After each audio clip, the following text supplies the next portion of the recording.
Hello dear students, welcome to my YouTube channel.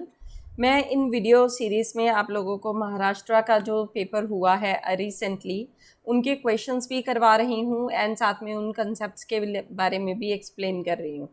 Benefit इसका क्या है कि बहुत बार चांसेस होते हैं उन क्वेश्चंस के आपके लेटेस्ट पेपर्स में आने के, ठीक है। और साथ में अगर वो सेम क्वेश्चन आए तो उसका लॉजिक जो है वो सेम लगता है, राइट, ठीक है। तो इसलिए इन सेशंस को ध्यान से सभी स्टूडेंट कंप्लीट करेंगे।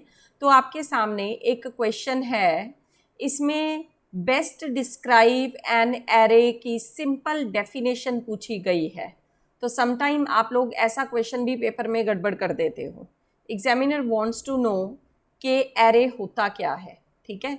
एरे क्या होता है? जिसमें आप सिमिलर डेटा आइटम स्टोर करते हैं, that is called array. Like A B C D, ठीक है, या फिर 1 2 3 4 5, दिस इज कॉल्ड एरे। तो data structure that shows hierarchical behaviour नहीं, वो ट्री होता है। Data structure container of object of similar type, yes, B option इसका सही आंसर है, ठीक है। हिट्रोजीनियस टाइप, मिक्स टाइप, नहीं, ये नहीं है, ठीक है। तो बी ऑप्शन इसका करेक्ट आंसर है। चलते हैं नेक्स्ट क्वेश्चन की तरफ और उसकी डिटेल भी चेक करेंगे। साथ में अनअकैडमी फॉलो करते वक्त यूज़ कीजिए my referral code Nisha M. तो नेक्स्ट क्वेश्चन है, which of the following application make use of circular link list. Circular link list क्या होती है? ये लिंक लिस्ट है आपकी, ठीक है। इस तरह से लिंक लिस्ट होती है जिसमें फर्स्ट आइटम एक जो है सेकंड का लिंक दे रही है, सेकंड थर्ड का। सर्कुलर मीन्स टू से इस तरह से, दिस इज सर्कुलर, ठीक है। तो कहते हैं विच of the following application make use of circular list. Undo operation in an text editor अगर हम करना चाहते हैं तो सर्कुलर लिस्ट यूज़ करेंगे। एलोकेटिंग सीपीयू टू रिसोर्सेज तो हम सर्कुलर लिस्ट यूज़ करेंगे। रिकर्सिव फंक्शन कॉल के लिए, एक्सप्रेशन इवैल्यूएशन के लिए, किसके लिए सर्कुलर लिंक लिस्ट को हम यूज़ करते हैं, ठीक है, यूज़ करते हैं। तो सिंपल है, जब हम सीपीयू को एलोकेट करना चाहते हैं रिसोर्सेज को तो सर्कुलर लिंक लिस्ट वहाँ पे यूज़ होती है। राउंड रॉबिन फैशन में होती है, ठीक है ना। राउंड रॉबिन फैशन का मतलब क्या है? राउंड रॉबिन मैनर का मतलब क्या है? टाइम स्लॉट होता है, कुछ टाइम के लिए किसी एक रिसोर्स को हम किसी प्रोसेस को असाइन करेंगे, कुछ टाइम के लिए हम किसी रिसोर्स को दूसरे को असाइन करेंगे। इस तरह से सर्कुलर वे में चलेगा कंसेप्ट, ठीक है। पहले को ही फिर से हम असाइन करेंगे, तो इसका सही ऑप्शन बी है। दूसरी बात, ये आपका महाराष्ट्र का पेपर का क्वेश्चन है 2021 का, और साथ में यूजीसी नेट में भी 2016 के आसपास ये क्वेश्चन आ चुका सेम, ठीक है। तो चांसेस कहीं पे भी आते हैं। चलो नेक्स्ट क्वेश्चन चलते हैं। AVL tree is used. AVL tree को हम क्यों यूज़ करते हैं?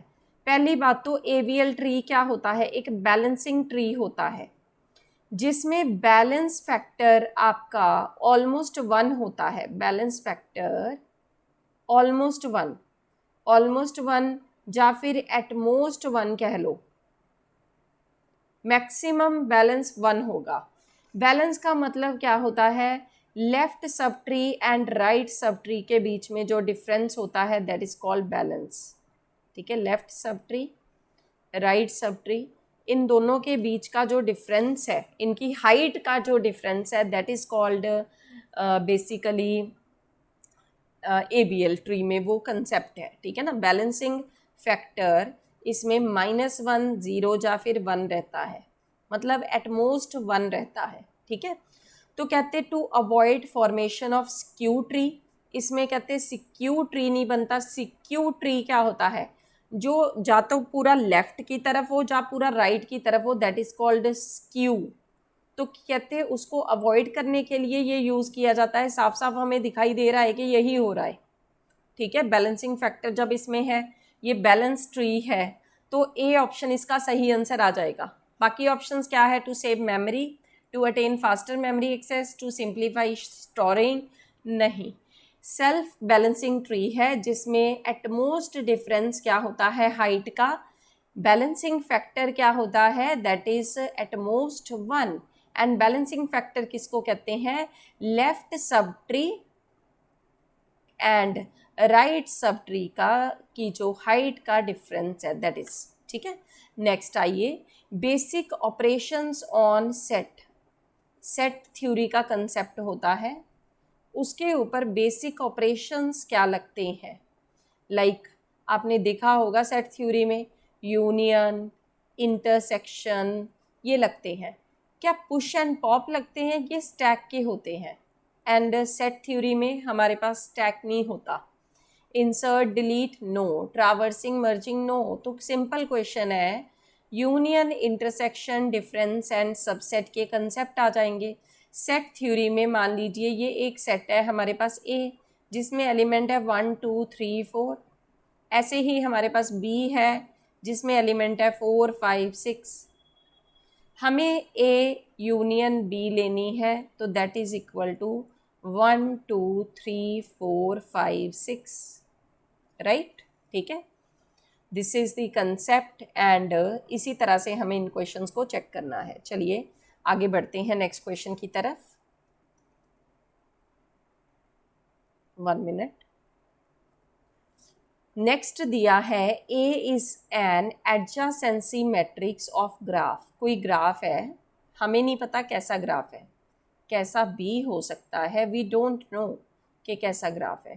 ठीक है, ये कोई ग्राफ है, A B C D vertex मैंने लिख दिए, इसमें कुछ एज होंगे।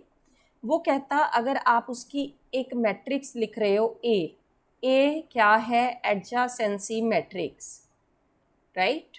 ठीक है, एडजासेंसी मैट्रिक्स है। एडजासेंसी मैट्रिक्स होती क्या है, एक डायरेक्टेड ग्राफ अगर हो तो उसकी मैं एडजासेंसी मैट्रिक्स के बारे में एक बार आपको बताना चाहती हूँ। लाइक मैंने अभी एक ग्राफ लिखा है, ग्राफ ड्रॉ किया है ए बी सी डी, इधर भी मैं क्या लिखूँगी, A B C D. Adjacency matrix कैसे बनती है, क्या ए का ए के साथ कोई एज है, नो, 0 लिख दो। ए से बी की तरफ है 1 लिखो, समझ गए। ए से डी की तरफ है 1 लिखो, सी की तरफ है नहीं। ऐसे ही क्या बी से ए की तरफ है, नो, बी से सी की तरफ है। ऐसे ही बी से डी की तरफ है, नो। ठीक है, this is called adjacency matrix basically. C से किसी की तरफ है, नो, 0 लिखो। डी से किसी की तरफ है, डी से सी की तरफ है, बाकी कुछ नहीं है। This is called adjacency matrix. कहते जब आप एडजासेंसी मैट्रिक्स लिख रहे हो फिर आप उसका ट्रावर्स ले रहे हो, ट्रांपोज क्या होता है, जो इसकी रोज थी वो कॉलम एंड जो कॉलम है वो रो बन जाएंगी। जैसे ये है ना, ये मेरी रो में चला जाएगा फर्स्ट में, ऐसे ही ये यहाँ पे आ जाएगा। ठीक है, ऐसे ही थर्ड कॉलम यहाँ पे आ जाएगा। This is called transpose. ठीक है, तो ये दोनों चीज़ें सेम आनी चाहिए। एडजासेंसी जो आपने लिखी है एंड उसका जो ट्रांसपोज है वो दोनों सेम होने चाहिए। वो किस ग्राफ में होगा, examiner wants to know about this. Simple undirected graph में कहता है ये पॉसिबल है। नेक्स्ट देखो, graph with only self loop, अगर किसी ग्राफ में सेल्फ लूप है उसमें पॉसिबल है। Graph with only parallel edges, कोई पैरेलल एजेस है उसमें पॉसिबल है। जनरल ग्राफ किसी में भी पॉसिबल है, किसी भी ग्राफ में पॉसिबल नहीं है। क्या सिंपल अनडायरेक्टेड ग्राफ में ये पॉसिबल है? आप अनडायरेक्टेड ग्राफ लो, ए बी सी डी यही ले लीजिए। ठीक है, चाहे आप कम एजेस का ले लीजिए। ठीक है, तो यहाँ पे हम चेक कर सकते हैं क्या इसमें हो रहा है। ऐसे ही सेल्फ लूप के साथ चेक कर सकते हैं। तो this is your home task. ये क्वेश्चन आप लोगों को सॉल्व करना है और मुझे बताना है इसका आंसर कमेंट सेक्शन के में कि इनमें से कौन सी ऑप्शन इसका सही आंसर बनेगी। ठीक है, एडजासेंसी क्या है मैं आप लोगों को बता चुकी हूँ। एडजासेंसी मैट्रिक्स क्या होती है, तो आपको इसकी सारी ऑप्शंस चेक करनी है, फिर इसको सॉल्व करना है। एडजासेंसी मैट्रिक्स जो हमें कनेक्टिविटी बताती है एंड उसका ट्रांसपोज कैसे निकालती है, I have explained in this diagram only. ठीक है, नेक्स्ट क्वेश्चन है हमारे पास, that is related to networking. Email with an attached of 2.5 kilobyte एक ईमेल है, ठीक है, उसका साइज़ कितना है 2.5 किलोबाइट है, 1 Gbps उसकी बैंडविड्थ है। फिर उसके पास क्या दिया है, रिसीवर इज़ 12,000 किलोमीटर, ठीक है, डिस्टेंस बिटवीन रिसीवर कितना है 12,000 किलोमीटर है। Examiner wants to know propagation delay. Propagation delay होती है डिस्टेंस ओवर स्पीड के इक्वल, बाकी कुछ नहीं यूज़ करना। प्रोपेगेशन टाइम, प्रोपेगेशन डिले क्या होती है, डिस्टेंस ओवर टाइम होता है, राइट, ठीक है। तो डिस्टेंस हमारा यहाँ पे कितना है, ध्यान दीजिएगा, मैं एक्सप्लेन करूँगी, 1 मिनट शीट्स। हाँ, तो डिस्टेंस कितना है 12,000 है, 12,000 किलोमीटर, एंड स्पीड कितनी है 2.5 मल्टीप्लाई 10⁸ मीटर पर सेकंड। बस इसमें एक ही दिक्कत है कि क्वेश्चन में ऊपर यूनिट कुछ और है, नीचे यूनिट कुछ और है, ठीक है। दिस इज मीटर पर second, this is kilometre. Answer भी क्या है, MS लिखा हुआ है, ठीक है। तो बेटर है इसको हम मीटर में कन्वर्ट कर दें, किलोमीटर की जगह पे 1000 लिख देते हैं, ठीक है। तो इस तरह से क्वेश्चन को सॉल्व करेंगे।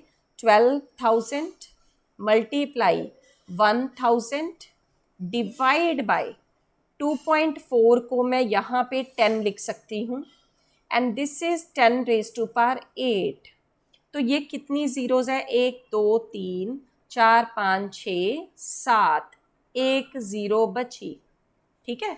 ये क्या आया 12/24 मल्टीप्लाई 10 आया, ठीक है, मीटर पर सेकंड आया, राइट, ठीक है। इन्होंने प्रोपेगेशन टाइम हमें जो है सेकंड्स में नहीं दिया, राइट, ठीक है ना। उसके बिहाफ से हम अपनी क्वेश्चन की जो ऑप्शन है फाइंड आउट कर लेंगे। जैसे अभी मैं इसको सॉल्व करूँगी तो ये मेरे पास क्या आया 1/20 आया, लेकिन इन सेकेंड्स आया, ठीक है। We have to find out this question in milliseconds, तो हम ये डिवाइड करेंगे, दैट इज़ 50, तो 50 is your correct answer. Main यहाँ पे यूनिट्स की बात है, बी ऑप्शन इसका करेक्ट आंसर है, ना ए ना सी ना डी।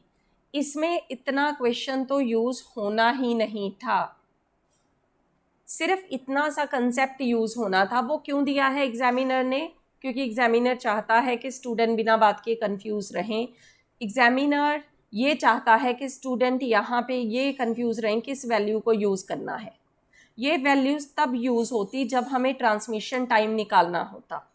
ट्रांसमिशन का message size divide by bandwidth होता है ट्रांसमिशन में, तो वहाँ पे आप इसको यूज़ कर सकते थे, ठीक है, ट्रांसमिशन में, अदरवाइज नहीं, ठीक है।